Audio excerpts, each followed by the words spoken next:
고 거기에 불과 많은 나무가 있은즉 여호와의 호흡이 유황개청 같아서 이를 사르리라.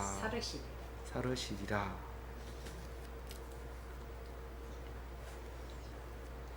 예. 오늘 말씀은 이사야 30장 18절에서 33 말씀입니다. 그러나 여호와 시려 하심이라. 대저 여호와는 정의의 하나님이시라. 그를 기다리는 자마다 복이 있도다. 오늘 말씀은 읽으면서 참 희한한 말씀이다, 그런 생각을 했습니다. 우리가 아버지와 아들은 동일하다, 그런 얘기를 많이 합니다, 성경 속에서. 그래서 우리가 어떤 집에 찾아가기 위해서는 꼭 아버지한테 얘기해야 되는 것이 아니라 아들한테 얘기해 놓으면 아버지도 아버지에게 한 것과 똑같은 게 되는 것은 아버지와 아들이 하나이기 때문에 그렇습니다. 떨어질 수 없는 거죠. 그런데 아버지하고 아들하고 다른 게 있습니다. 그게 뭘까요? 하나는 주는 거고 하나는 받는 거. 그거일 수도 있지만 우리는 하나님이 우리와 하나입니다. 하나님의 아들이기 때문에. 그래서 하나님은 우리를 기다리고 우리는 하나님을 기다리는, 그래서 그것을 볼 수 있습니다. 그게 오늘 18절, 19절, 그리고 20절, 21절, 22절까지 그 얘기를 하고 있는 겁니다. 우리는 하나님과 같은, 같다. 우리는 하나님과 같다. 그 얘기를 하고 있는데, 그 얘기를 묵상해 보도록 하고요. 그 다음에 23절부터는 형통한 날을 말하고 있습니다.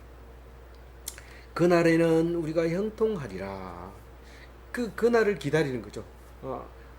하나님 아버지도 그날에 영광을 얻을 것이고 그 아들도 그날에 형통할 것이고, 그리고 대적은 멸망할 건데 대적의 멸망이 27절에 나와 있습니다.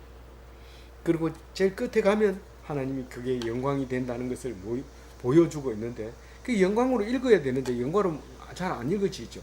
그게 하나님께서 제일 마지막 절에 33절에 영광을, 제사 지낼 때 제주가 영광이거든요.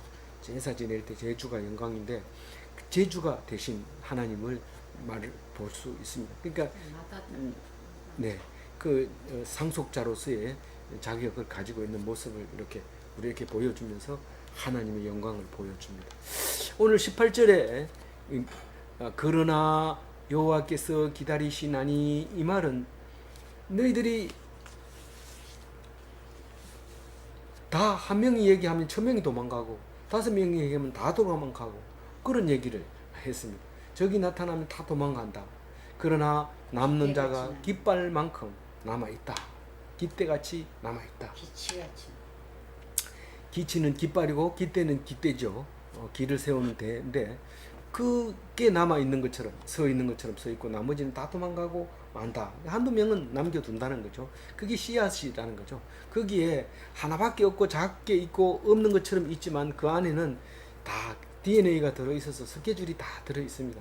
몇 살에 죽고 몇 살에 고혈압이 걸리고 몇 살에 뭐가 걸리고 이걸 다 알 수 있습니다. 그래서 미리 이제 건강 검진을 받거나 그것을 발견하게 되면 그것을 변형을 해서 유전자를 가지고 치료를 하는 방법이 생기듯이 우리가 하나님 앞에서 열심히 하나님의 말씀을 듣다 보면 그 DNA를 찾아낼 수 있어요. 몇 번 고리에 변형이 생겼는지 알 수 있습니다. 그래서 죽을 뻔한 그것은 고칠 수 있는 거죠. 우리가 성경을 공부를 안 하면 그냥 죽는 거예요. 예정대로 하나님이 분노하신 대로 예정대로 죽을 수밖에 없지만 하나님 말씀을 들으면 DNA는 몇 번의 변형이 생겼다는 걸 알고 그것을 찾아내서 그 고리를 이어줌으로써 못 일어나는 아이도 일어서게 되고 죽을 수밖에 없는 암도 미리 유방암이 걸릴 거다 몇 살에, 그러면 그 몇 살 되기 전에 유방을 제거함으로써 아프지 않고 그냥 할 수 있습니다. 참 그렇게 하기가 쉽지 않잖아요. 그런데 현대의학을 믿을 수 있는 믿음이 있으면 맡기고 그렇게 함으로써 다른 사람과 같이 어려움을 겪지 않게 되는 일이 생기죠. 그래서 그것도 안 믿으면 그냥 나는 왜 그럴까? 나만 왜 그럴까? 이러다가 그냥 불행하게 죽게 되는 그런 일이 생길 수도 있다는 거죠. 그런데 오늘 여기 봅니다. 너희에게 뭘 기다리냐면 그 심판하려고 멸망시키려고 기다리는 게 아니죠. 은혜를 주시려고 또 자비를 베풀어 주시려고 이제 기다리는 거예요. 언제 내가 너희들에게 자비를 베풀어 될까 기회를 보고 있는 거죠. 우리 아이가 참 착한 일을 하는데 칭찬해주고 싶은데 그게 때가 있어야 돼요. 그래도 자신이 그 소리를 들었을 때 자부심을 느끼고 기쁨을 느낄 수 있을 때 얘기해야 되지. 뭐 아무 때나 그냥 뭐 바쁜데 가서 지나가면서 야야 불러가지고 니 잘했다 이렇게 얘기하면 그게 큰 뭐 장난치는 건가 이렇게 되기 때문에 그것을 기다리고 있는데 하나님이 그렇게 기다리는 거예요. 아수르가 와가지고 멸망한 그렇게 고통을 주다가 멸망하는 거 보면서 기뻐하는 거예요. 그게 은혜가 얼마나 되는지 몰라. 그렇게 하면 안 된다 하는 것을 하나님이 해주신다는 거 생각할 때 감사가 느끼는 거죠. 크게 느껴지는 그걸 그날을 기다리고 있는데 여호와는 정의의 하나님이라 그럽니다. 이 정의가 미시파트인데 이게 사람이 하는 정의가 아니고 하나님만 가지고 있는 정의입니다. 우리는 이해할 수 없는 게 미시파트입니다. 이 미시파트의 하나님인데 우리는 그걸 기다리는 자마다 복이 있도다. 미시파트를 안 믿으면 기다릴 수가 없어요. 내가 내 일로 하는 거지 기도한다고 이 문제가 해결되냐? 바로 가자. 그리고 자기가 직접 가서 하고야 말죠. 그렇게 하면 미시파트를 인정 안 하는 거죠. 근데 하나님이 백성을 기다린다 했는데 하나님을 기다리는 자는 복이 있도다. 이렇게 얘기를 하는 거죠. 정의의 하나님을 네. 그러니까 그게 뭐지? 그 19절에 설명을 합니다. 시온에 거주하며 예루살렘에 거주하는 백성아 너는 다시 통곡하지 아니할 것이라 그가 네 부르짖는 소리로 말미암아 내게 은혜를 베푸시되 그가 들으실 때에 내가 응답하시리라. 네게 응답하시리라. 그러니까 뭐지? 우리는 하나님이 계신다면 와가지고 점잖게 수염 허옇게 길러가지고 와가지고 너 수고한다 그러면서 뭐 금이라도 좀 주고 금일봉이라도 주고 이렇게 가실 것 같은데 그렇게 하지 않는 거예요. 나도 시온에 살고 하나님도 시온에 살고 예수님도 하나님도 시온에 살고 우리도 시온에 예루살렘에 삽니다. 살면서 통곡 소리가 안 나는 거예요. 이 하나님이 백성이 통곡 소리가 안 나는 것은 하나님 백성이 통곡 소리를 안 낸다는 거예요. 그러니까 왜 그러냐 하면은 부르짖는 소리로 하나님이 은혜를 베풀어 버리거든요. 그리고 그 부르짖는 소리를 들으시거든요. 듣는 순간 응답을 해버리시거든요. 순간적으로. 그러면 하나님이 혹시 안 계시는 것을 이렇게 말하고 있는 게 아닌가 이렇게 생각할 수 있어요. 근데 우리가 하나님하고 똑같아요. 다른 게 있다면 성실성이 없어지고 잠을 잔다는 거예요. 우리는 성실할 수 없어요. 우리 어머니는 잠을 안 자는 줄 알았어요. 눈 뜨면은 길쌈하고 길쌈하는 거 보고 잠들고 이러기 때문에 그 어머니는 잠을 안 자는 줄 알았는데 나중에 보면 자더라고요. 우리가 하나님을 볼 때는 하나님을 주무시지 않아요. 눈동자 같이 지키고 있고요. 그리고 성실하지 않아요, 사람은. 근데 하나님은 안식일 날에 또 쉬지 않아요. 근데 우리는 안 쉬면 죽어요. 안 쉬면. 우리는 쉬어야 되고 먹고 싶으면 먹고 그렇게 해야 돼요. 근데 하나님이 우리가 부르짖을 때 바로 응답하기 때문에 하나님 앞에 그 하나님을 기다린 자는 복이 있다. 그런데 이 복이라는 게요, 고난을 겪는 게 이게 고난을 겪는 거예요. 이 고난의 어원이 복이라는 게 어원이 가난한 자의 복이고 고난 당하는 자의 복이고 그 복을 말하고 있는 거예요. 그 기다리는 게 얼마나 힘들겠어요. 보이지도 않고 만지지도 않고 와서 얘기하지도 않고 나중에 보니까 옆에 계셨고, 나중에 보니 말씀하셨고, 나중에 보니 은혜를 베푸르셨고, 나중에 보니 긍휼을 베푸르셨다는 것을 알게 되어서 알고 쓴 것이 성경이지, 그걸 느끼는 사람은 아무도 없어요. 그래서 오늘 말하는 순간 응답하죠. 우리가 이사야서 말고 네가 한 발짝 앞에 가면 하나님이 두 발짝 가까이 온다. 그 얘기를 수없이 했잖아요. 우리하고 똑같이 1대1로 대칭이 돼가지고 움직이고 있는 하나님인 것을 알 수 있습니다. 소리 지를 때 바로 응답하시기 때문에 우리는 하나님의 자녀가 되는 것이죠. 그 예수님이 그와 같은 거죠. 예수님이 하나님을 닮아서 그렇게 응답을 받은 분입니다. 이게 통곡하지 않는다는 말이 있는데요. 예수님은 성경 전체에서 한 3번 정도 우는 것을 보여주시고 계십니다. 이제 마지막 6월절에 성전에 들어갈 때 사람들이 헤롯 성전을 보고 성전 잘 지었죠. 참 뭐 영광스럽게 그 갈릴리에 사는 사람들이 그 뭐 예루살렘에 오기가 그리 쉽지 않습니다. 그리고 온 거 보고 감탄하고 예수님의 제자가 그렇게 할 때 웁니다. 울면서 너희들이 이 환난 날이 돌 위에 돌 하나도 남지 않은 그 환난 날을 알았다면, 그러면서 울고 그 망하는 그 모습을 생각하면서 우십니다. 그리고 예수님이 또 우신 게 있었는데 마리아의 오라버니가 나사로가 죽었는데 사람들이 곡하고 냄새나고 이런 상황에서 웁니다. 그런데 그게 죽은 것 때문에 울은 게 아니라, 죽음을 놓고 시체를 놓고 울은 것이 아니라 마지막 원수 앞에서 우리는 이렇게 약하게 당해야 되느냐, 그렇게 애통하는 울음을 울었다고 성경에는 안 나오지만 많은 주석가들이 그걸 그렇게 인정을 하고 있는 거죠. 그리고 복음서에는 아니지만 히브리서 5장 7절에는 읽어볼까요? 그는 육체에 계실 때에 자기를 죽음에서 능히 구원하실 이에게 심한 통곡과 눈물로 간구와 소원을 올렸고 그의 경건하심으로 말미암아 들으심을 얻었느니라. 히브리서는 실제로 누가 썼는지 모르지만 분명한 건 히브리인들에게 쓴 겁니다. 그러니까 성경을 잘 아는 사람에게 쓴 책이니까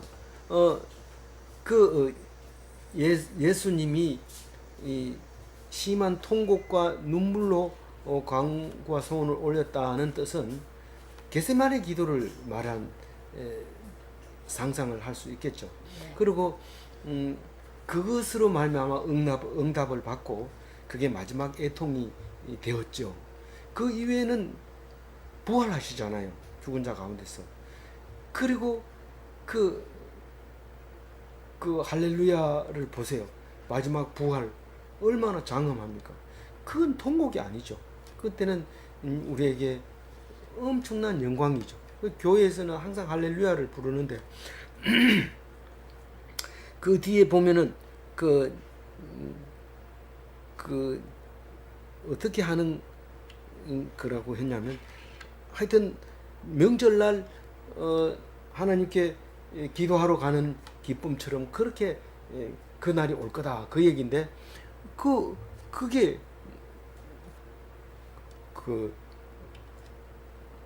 통곡이 마지막 통곡을 통과한 사람들의 그 영광이고 기쁨인 거죠. 엄청난 거죠. 그게 이제 하나님의 응답인 거죠. 20절에 이렇게 얘기를 합니다. 20절 읽어주세요. 주께서 너희에게 환난의 떡과 고생의 물을 주시나 내 스승은 다시 숨기지 아니하시리니 내 눈이 내 스승을 볼 것이며. 응답을 이렇게 하시는 것 같은데요. 환난의 떡과 고생의 부르짖은 소리로 말미암아 환난의 은혜를 베푸시는데, 환난의 떡과 고생의 물이라는 것은 많은 학자들이 바벨론 포로로 가서 물도 잘 안 줍니다. 그 물이 없어서 안 주는 게 아니고 말을 잘 듣게 하기 위해서, 또 통제하기 위해서. 그래서 물과 음식을 적게 먹을 수밖에 없는데 그런 상황에서 우리는 스승을 나타내 주시는데 그게 바로 말씀이죠. 말씀인데 두루마리를 만들어서 이제 돌아오는 모습을 이제 모양을 볼 수 있는데 그 내 눈에 스승을 볼 것이다. 그렇게 말하고 있습니다. 그 환란의 떡은 우리 기독교인이 아니라도 눈물 젖은 빵을 먹지 않고는 인생에 대해서 논하지 마라 그런 말을 하잖아요. 그래서 이 고생의 물이라고 하는 것은 진짜 통과해야 될 고난입니다. 그러니까 복역의 때가 지나야 돼. 그 기간이 70년이라고 하는 그 고난의 때를 안 통과하고는 스승을 볼 수가 없는 거죠. 그래서 훌륭한 집안의 자식들이 스승을 만나볼 기회가 없어서 이렇게 잘 안 되는 경우가 있어요. 고생하고 환난을 당한 아버지 없는 자식이라든가 이런 사람들이 잘 훌륭한 사람이 될 수도 있는데 또 집안이 괜찮은 사람은 그 소리 들으면 또 기분 나빠해요. 다 어려워야지 얘가 잘 됩니까? 아니 그게 아니고 성경에 환난을 당해야지 스승을 본다고 얘기했기 때문에 내가 그 얘기했는데 뭐 꼭 잘 산다고 기분 나쁘게 생각하지 마세요. 내가 이제 그렇게 얘기하는데 그래도 기분 나빠요. 우리 애는 될 수 있으면은 고생 안 시키고 우리 애는 될 수 있는 대로 좋은데 대학 가서 훌륭한 선생을 만나게 하려고 좋은 대학 보내고 이런데 스승을 하나님이 보내줘야지 만나는 거지 안 보여주는데 어떻게 봅니까? 하나님이 스승을 보게 해주셔야 돼요. 어떻게 보여줍니까? 환난의 뜻과 고생의 물이 있어야 스승을 볼 수 있는 눈이 생기는 거지. 대학 앞에 가가지고 차까지 태워다 주고 나올 때 문 앞에 기다렸다 데리고 오고 학원 데려다 주고 이래 가지고는 스승을 안 보입니다. 스승이 안 보입니다. 더 이상 얘기 안 할게요. 또 붙들어 갈지도 모르니까.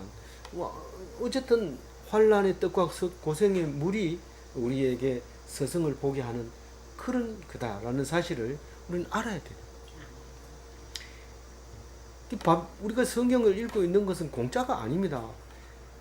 이스라엘 백성이 70년간 바빌론 포로가 됐기 때문에 우리가 읽을 수 있는 겁니다. 이게 그 전에 만들어졌다 할지라도 그때 그렇지 않았다면 하나님 성경책 우리 손에 안 들어옵니다. 근데 이것을 목숨처럼 여기고 숨겨가지고 또 사본을 만들고 눈만 뜨면 사본 만들고 눈만 뜨면 사본 만들고 온 데다 깔았는데 철저하게 다 찾아가지고 태우지만은 그건 항아리에 숨어서 땅에 묻혔다든가 동굴에 숨겼는 거 그게 남아가지고 우리에게 확신을 주는 거죠. 이사야서. 근데 그러니까 우리는 가르친다고 된 거 아닙니다. 하나님이 가르쳐 주세요 하고 하나님께 기도하는 수밖에 없습니다. 기도하면 기도 잘하세요. 왜요? 그 서울대 들어가게 해달라고 그러면은 어려울 수도 있어요. 왜요? 아버지가 갑자기 죽는다든가 이러면 그것도 하지 말아야 됐어.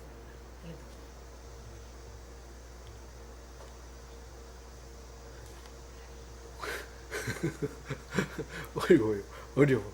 그래서 고난을 21절.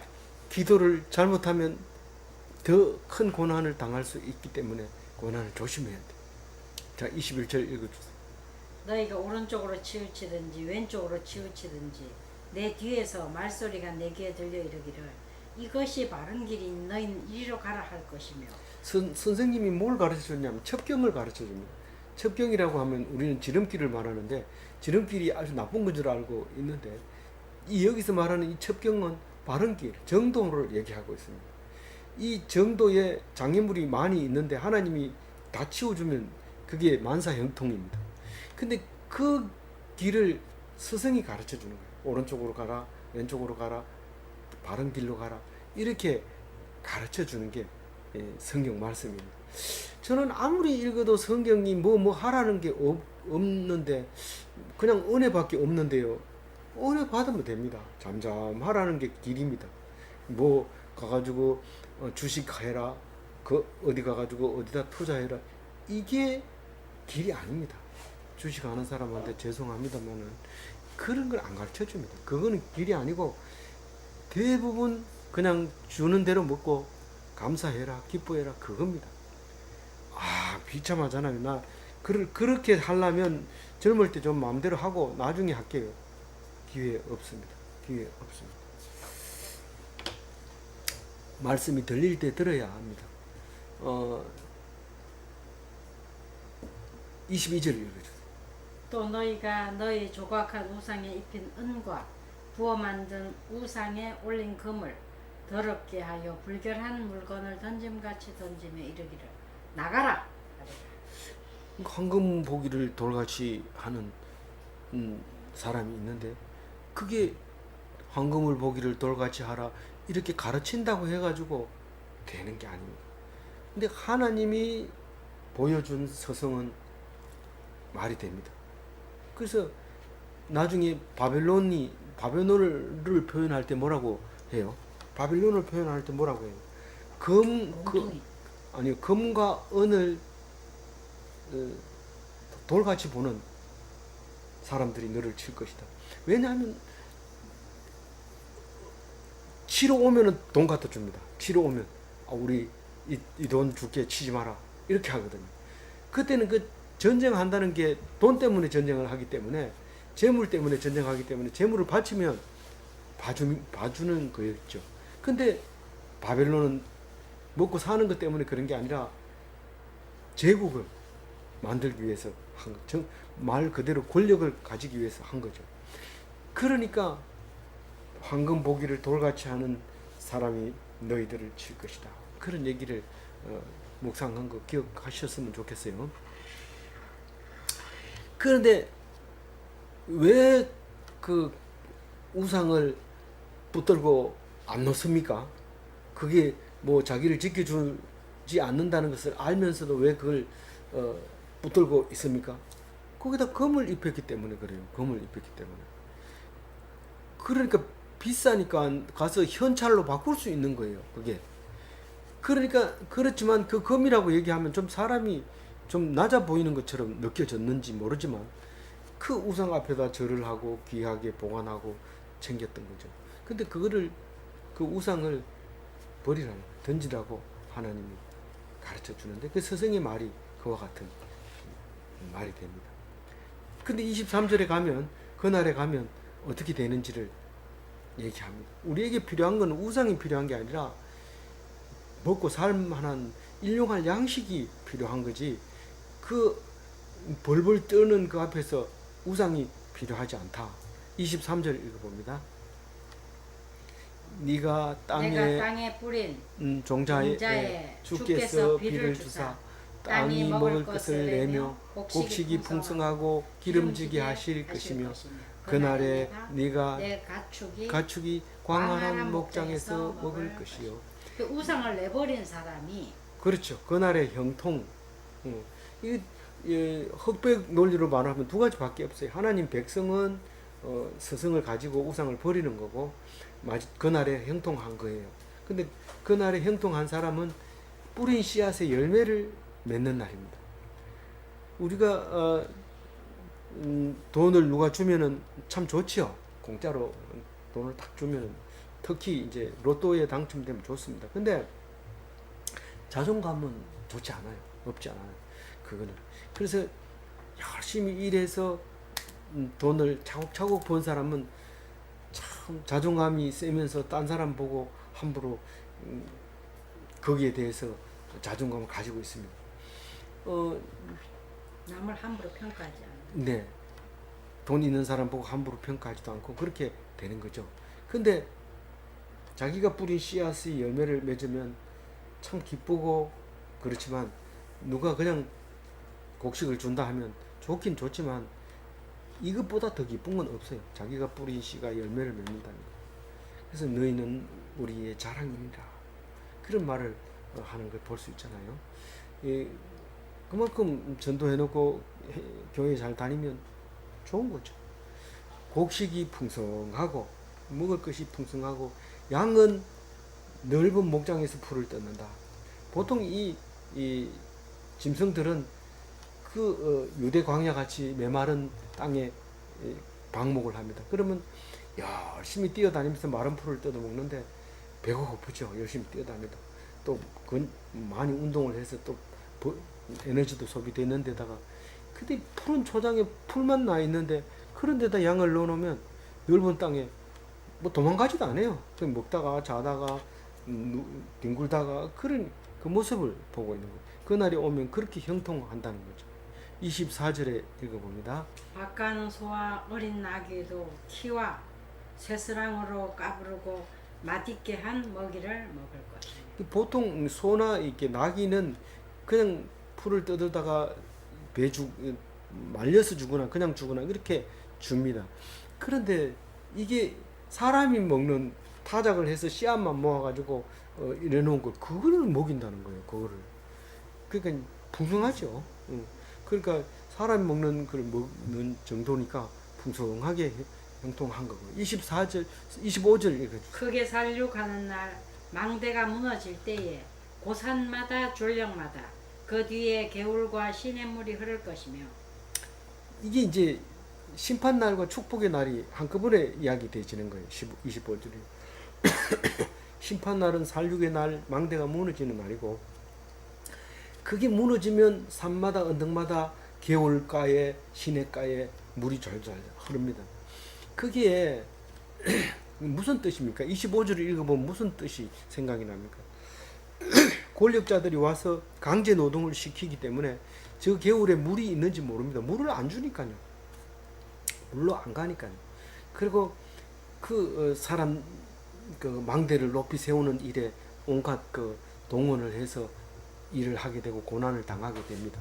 근데 그날에 그 사람을 괴롭히던 사람이 죽어요. 죽어. 그게 살육의 날이 되는 거예요. 그리고 망대가 세우는 그게 제발 좀 무너졌으면 좋겠다. 그 망대에 높이 서가지고 일하는 사람 불러가지고 혼내주고 이런 그 망대가 무너지는 거예요. 근데 축복은 산마다 언덕마다 개울가에 물이 졸졸 물만 봐도 살아요. 특히 이 중동 지방은 물이 부족한데 물만 보면 사는 거예요. 물만 보면 뭐 다른 뭐 풀도 있어야 되겠지만 그래도 물을 보면 물이 있으면 풀이 있죠. 일단은 사는 거예요. 그래서 심판날과 축복의 날이 한 날에 그 날에 있으리라 그렇게 하고 심판날은 그렇게 얘기를 안 합니다. 근데 26절에 읽어봅니다. 여호와께서 자기 백성의 상처를 싸매시며 그들의 맞은 자리를 고치시는 날에는 달빛이 햇빛과 같고 햇볕은 일곱 배가 되어 일곱 날의 빛과 같으리라. 네, 이제 치료의 날, 광명의 날이죠. 이 상처가 치료되고 맞은 곳이 낫게 되고 그런 날이 오는 거죠. 우리가 아수르가 쳐들어왔을 때는 어떤 날이어서 하늘 핏빛을 잃고 하늘이 노래지고 분명히 해가 떴는데도 앞을 가지 못하고 더듬거리고 맹인처럼 더듬고 길 가다 넘어지고 그랬던 날인데 밝아서 그게 나무 밑에 떨어져 있는 바늘도 찾아낼 수 있는 거예요. 너무 밝아가지고 밤인데도 아까같이 한 등불을 안 들고 걸어갈 수 있어요. 보름달 맑은 날 달을 갑니다. 우리가 죽병까지 울진에서 걸어갔어요. 어릴 때 손잡고 그런 고기 오징어 배 따러 갔나? 네, 오징어 배 따로 따라갔어요. 그런 일도 있지만은 이제 구름이 끼고 비가 오고 그러면 보름인데도 깜깜하고 낮인데도 안 보입니다. 이 7배로 밝아지는 건 광도가 7배가 있다고 말할 수도 있지만 밝아서 일하는 게 전에는 7일 동안 해도 다 못하던 걸 하루 만에 밝으니까 할 수 있는 그런 일을 말하고 있다고 봐요. 일의 효율. 예. 그래서 우리는 성경을 읽을 때 참 신기하게 기록을 했구나. 감탄합니다. 우리는 그냥 이렇게 기록을 할 수가 없습니다. 그런 말을 쓰면 못 알아먹는데 어떻게 그런 말을 씁니까? 그리고 27절 보라 예. 여호와의 이름이 원방에서부터 오되 그의 진노가 불붙듯하며 빽빽한 연기가 일어나듯하며 그의 그의 입술에는 입술에는 분노가 분노가 찼으며 찼으며 그의 그의 혀는 혀는 맹렬한 맹렬한 불 불 같으며. 이게 지금 이제 메소포타미아에서부터 전쟁의 이제 소식이 전해집니다. 멀리서 이렇게 뭐 볼 수도 있고 안 볼 수도 있지만 이제 화염이 올라오고 또 그 다음에 또 화염이 그 다음 동네가 화염이 올라오고 그 다음 동네가 화염이 올라오면서 계속 예루살렘으로 진격해 오고 또 이집트로 지나가는 이런 이제 모습을 그림을 그릴 수가 있죠. 원방이라는 건 멀리서 온다는 거죠. 동방, 또 북방, 주로 이제 동방, 북방이 이 그 문화의 근거지였기 때문에 동방과 북방이 이야기가 많이 나옵니다. 근데 그걸 원방으로부터 오되 그냥 그의 진노가 불붙듯하며 빽빽한 연기가 나며 그래서 그는 하나님이죠. 그렇죠. 하나님이 진노함으로써 그 연기가 피어오르며 하나님의 입에서 분노의 불이 뿜어져 나리라 그렇게 말하고 있는 것입니다. 그의 혀는 맹렬한 불 같아. 예. 그래서 이름은 뭡니까? 이름은 무슨 전쟁이 일어나면 전쟁은 누구의 것이에요? 하나님의 속한 것이에요. 그러니까 전쟁이 났다 이러면 하나님이 또 하시는구나. 어떻게 하실까? 누군데? 바벨론이야. 누가 죽었는데? 아수르야. 이게 하나님이 하시는구나. 야, 하나님이 역사하신대.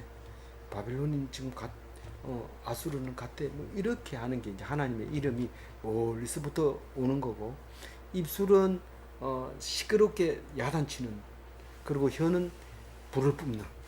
우리가 용을 그릴 때도 입에서 불이 막 나오죠. 그 능력이 있는 건 전부 입에서 나옵니다. 뱀도 입을 탁 혓바닥 돌리면 그냥 뭐 불이 붙어서 안 돼요. 예. 28절 읽어봅니다. 그의 호흡은 마치 창이라며 무게까지 미치는 하수 같은즉 그가 멸하는 키로 열방을 까부르며 여러 민족의 입에 미혹하는 재갈을 물리시니. 이게 1차 독자는 잘 알았을 것 같아요. 이게 그 호흡을 하면 예를 들어서 큰 용이 용은 리오야단이라고도 하고 또 어제 말하는 그 라합이라고도 하고 이런 이제 바다에 용이 있는데 크게 호흡을 하면 물이 쫙 넘어가지고 쓰나미가 일어나서 올라오기도 하죠. 쓰나미는 아무것도 아니죠. 이렇게 그림을 보면 막 물이 올라옵니다. 근데 목까지 미치는 하수라고 하는 것은 우리가 물에 잠겨버리는 거예요. 그러다 또 확 들어 마시면 이게 쫙 말라가지고 또 가뭄이 들어요. 그렇게 그 모습을 지금 보고 있는 거예요. 근데 멸하는 키라는 거는 우리가 키가 있잖아요. 곡식을 뜰 때 껍질을 벗겨내기 위해서 이렇게 키질 하는데 그 키질을 가지고 까부른다고 그랬죠. 곡식을. 근데 열방을 거기다 넣고 까부르는 거예요. 그러면 올라갔을 때 우악 하다 내려올 때 우욱 하다가 이렇게 계속 이제 그렇게 흔드는 거죠. 하나님. 근데 여러 민족의 입에 미혹하는 재갈을 물리시리니 그전에는 미혹했어요. 너희 우리한테 조공을 바치면 앞으로 몇 년까지는 너희들을 절대로 공격하지 않고 봐줄게. 이러면 알겠습니다. 그리고 조공을 바치기로 하고 죽으라고 일하고 뭐 이런 걸 하든가 또 우상을 섬기게 한다든가 뭐 구체적으로 얘기하면 또 들려가니까 얘기 안 하고 그냥 이렇게 얘기를 합니다. 알겠죠? 29절 읽어봅니다. 시작. 너희가 거룩한 절기를 지키는 밤에 하듯이 노래할 것이며 피리를 불며 여호와의 산으로 가서 이스라엘의 반석에게로 나아가는 자 같이 마음에 즐거워할 것이라. 이스라엘 반석에게로 간다는 게 뭔 뜻이에요? 하나님에게로 가는 거예요. 하나님은 나의 반석 맨날 노래하다가 이 이야기 나오면 뭔 말이지? 이렇게 하면 안 돼요. 하나님께로 나가면 마음이 즐거워요, 안 즐거워요? 즐겁다고 말해요. 거룩한 절기를 지키는 밤, 이건 6월절을 얘기하는 것 같고. 근데 이제 6월절이지만 어쨌든 절기를 6월절 절기를 지킬 때 기쁨으로 해요. 뭐 뭘로 해요? 기쁨으로 하잖아요. 그래서 우리가 옷도 새로 사 입고 양도 잡고 그리고 일도 안 하고 너무 좋죠. 그리고 기뻐하고 찬송하고 우리를 구원하신 하나님께 영광 이러고 박수치고 참 목소리 좋다 이러면서 또 신이 주는 목소리가 이러면서 그 찬양도 하고 그러잖아요. 노래하며 또 노래만 가지고 잘 안 되니까 야 피리 가지고 좀 해봐라. 그래서 관현악 부르다가 솔로 부르다가 이렇게 하는 거죠. 그게 어디에 가서 여호와의 산으로 가서 여호와의 산이 어디예요? 시온산이잖아요. 예루살렘이잖아요. 교회잖아요. 그 성경을 보고 있는 우리 육신이잖아요. 우리 성경을 보고 있는 육신은 바로 성전인 거예요. 거기서 뭐 한다고요? 마음이 즐거워한다. 그래서 예배 드리는 동안 묵상하는 동안에 기분 나쁘거나 쓸쓸하거나 고독하거나 외롭거나 우울하거나 이런 사람 없어요. 그냥 예배 드리면 그게 기쁜 거예요. 즐거운. 반석에게로 나아가는 자 같이. 예. 그러니까 하나님 앞에 나아가면 마음이 즐거워지는 거죠. 30절. 여호와께서 그의 장엄한 목소리를 듣게 하시며 혁혁한 진노로 그의 팔에 치심을 보이시되 맹렬한 화염과 폭풍과 폭우와 우박으로 하시리라. 그날에는 그 화염과 폭풍과 폭우와 우박, 지진도 나고 전쟁도 나고 불도 나고 어쨌든 너희들이 이제 심판받는 그날이 올 텐데 그게 하나님의 장엄한 목소리다. 그러면서 하나님의 혁혁한 팔이다. 그렇게 얘기합니다. 뭐 혀가 나오고 팔이 나오고 뭐 이름이 나오고 뭐 호흡이 나오고 뭐 다 나오지만 그게 팔로 하나님의 팔로 탁 치면 그렇게 지진도 나고 폭풍도 불고 쓰나미도 오고 그런다. 그날에 하나님이 그렇게 하신다. 하나님의 심판 사역은 장엄하다. 그렇게 얘기하면 하나님이 좋아요, 싫어해요? 좋아하죠. 그거 하나님을 인정해 주는 거니까. 이 진흙이 그 토기장이 보고 참 실력 좋으시네요. 이러면 토기장이 기분 좋습니다. 근데 토기장이가 토기가 진흙으로 여기면 그건 뭐 형편없이 동급으로 여기면 싫어하시죠. 안 되죠. 네. 그래서 나는 안 그렇겠지, 토기나 그렇겠지. 이런데 우리가 토기보다 나을 게 별로 없다니. 창조물이기 때문에. 어디에요? 31절. 예, 읽어주세요.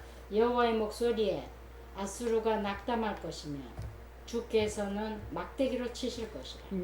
하나님이 목소리는 저기 메소포타미아에서 소리가 납니다. 그러면 아이고 큰일 났다. 이렇게 낙담하는 거죠. 바벨론이 일어났으니까. 막대기로 친다고 그러는데 막대기 이름이 뭐예요?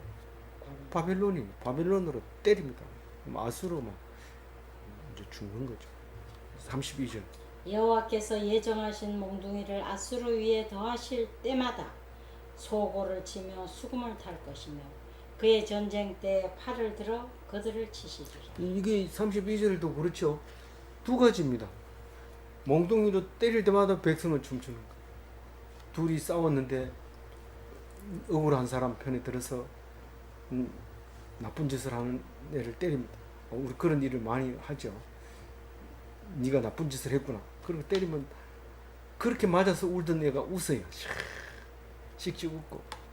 그래가지고 부모는 일부러 떼찌 이러면서 땅바닥을 막 때립니다.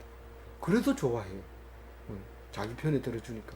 그래서 몽둥이를 칠 때마다 백성은 춤을 추는데 춤추는 사람이 백성이고 얻어맞는 게 대적이에요. 하나님이 무슨 뭐 골라가지고 닌 대적이니까 얻어맞고 니는 백성이니까 춤을 추라 이렇게 하는 게 아니라 춤추는 게 백성이고 얻어맞는 게 대적이에요. 마지막 절입니다. 대저 도벳은 이미 네. 세워졌고 네. 또 왕을 위하여 예비되는 것이라. 깊고 넓게 하였고 거기에 불과 많은 나무가 있은즉 여호와의 호흡이 유황 개천 같아서 이를 사르시리라. 번제물을 드릴 때 그냥 뭐 소 한 마리 잡아가지고 각을 뜨고 고기를 씻고 구별해서 나누어 놓다가 하나씩 제사장이 얹는다 이러니까 우리는 그냥 뭐 어디 자동 그 그릴에다가 이렇게 올리는 것 같지만 사실 많은 사람들이 거기 장작을 패고 나무를 해가지고 와서 불을 펄펄 타야지 그 고기가 탑니다. 그러니까 그 소 한 마리 잡아서 번제물 드리려면 준비해야 될 사람이 엄청 많은데 어떤 때는 소는 가져왔는데 장작불이 없어서 제사를 못 드릴 때가 있어요. 근데 이 하나님의 장작은 충분하고 여유가 있어요.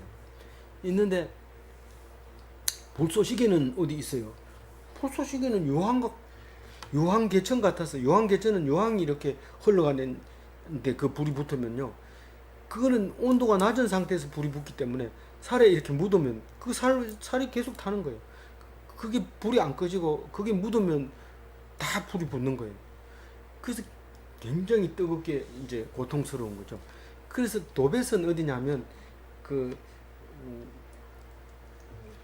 기드론 골짜기 이 밑에 그 흰놈의 아들의 골짜기 바닥 밑에 도벳이라는 그 인신 제사 드리는 우상 제단을 만들어 놓고 거기서 왕들이 제사를 지냈는데, 여기서 왕을 위하여 예비된 것이라는 건 제주를 말하는 게 아니고 왕을, 그러니까 다른 성경이 그렇게 해놨어요. 아수르 왕을 인신 제사 드리는 것이 준비됐다는 거예요. 안 그러고는 문맥이 안 맞아요. 이거 원래는 왕이 도벳에 가서 인신 제사를 드리는 건데 여기서는 그런 그림이 아니라 아수르 왕을 도벳에서 제사를 드리는 걸로 그렇게 많이 기록을 하고 있어요. 그림이 그렇게 네, 그래서 불과 나무가 많이 있어요. 많이 있어요. 여호와는 그러니까 심판할 그게 많이. 그러니까 넉넉하게 번제를 드릴 수 있는 거예요. 넉넉하게 그 왕을 태울 수 있는 거예요. 그게 나무가 없어서 못 태우지는 않고요. 제목이 없어서 못 하는 게 아니고 불이 없어서 못 하는 게 아니에요. 요한계천 같아서 갖다 그냥 얹어놓기만 하면 싹 타버리는 거예요. 넉넉하게 태우니까 그 진짜 하나님이 아수르가 그렇게 센데 쉽게 망할까요?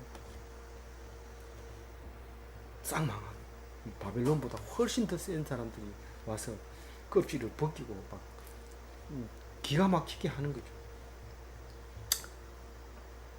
우리는 예수님을 생각합니다.